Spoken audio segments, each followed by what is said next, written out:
Bem, Isabel, as críticas continuam a essa alta da alíquota do IOF e, em meio a esse cenário, qual tem sido o foco das discussões aí em Brasília, Isabel?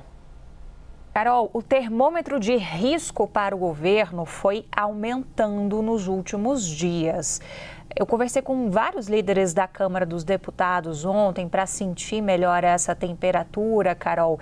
E olha, o que eles afirmam é que desta vez pode ser que o Hugo Motta não consiga segurar a aprovação de algo que seja bastante negativo para o governo Lula, que seria a derrubada via um projeto de decreto legislativo das medidas anunciadas pelo Ministério da Fazenda na semana passada. Sobretudo, Carol, por quê?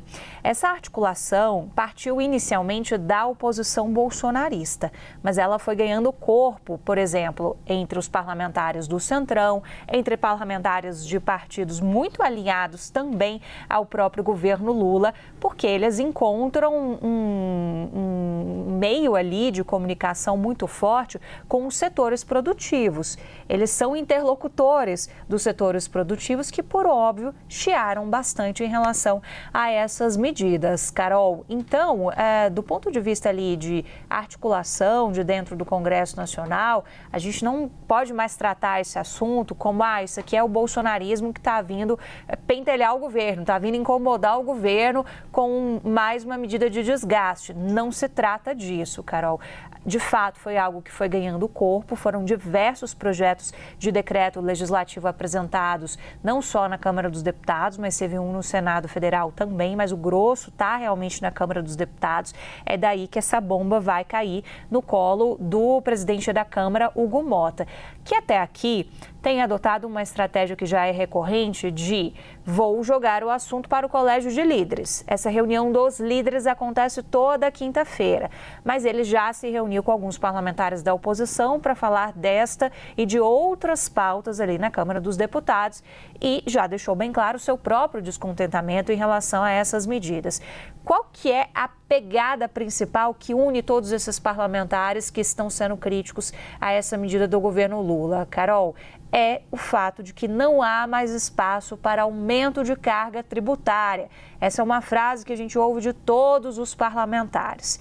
E aí, quando a gente vai olhar o outro lado, os parlamentares governistas que ainda assim estão mantendo o discurso de que não haverá derrubada via Congresso dessas medidas, o que eles estão falando também é que você pode, então, ter que exigir um sacrifício do próprio Congresso Nacional em relação às emendas parlamentares.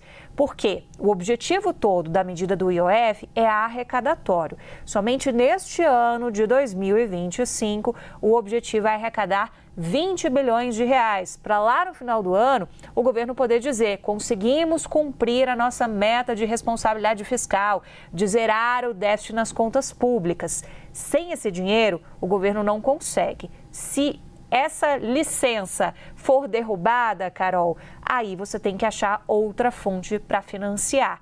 E essa outra fonte pode mexer em um assunto que é muito delicado para os parlamentares, que são as emendas parlamentares.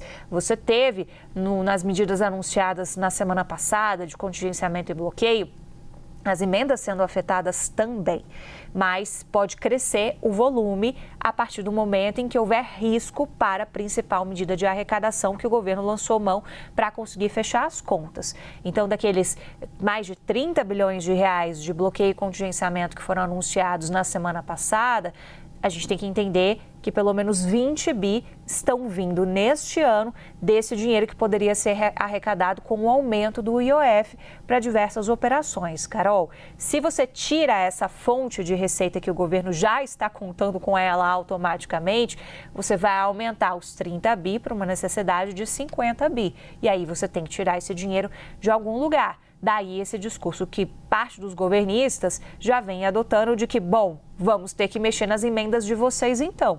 E os impasses continuam em relação a esse tema. Carol, governo tentando articular, Hugo Motta tem uma posição crítica em relação ao assunto, mas se vê numa posição delicada também, porque tem ali uma relação de proximidade com o ministro da Fazenda, Fernando Haddad, com o próprio presidente Lula, mas esse assunto mesmo só deve ser decidido pelo presidente da Câmara depois da reunião de líderes da quinta-feira.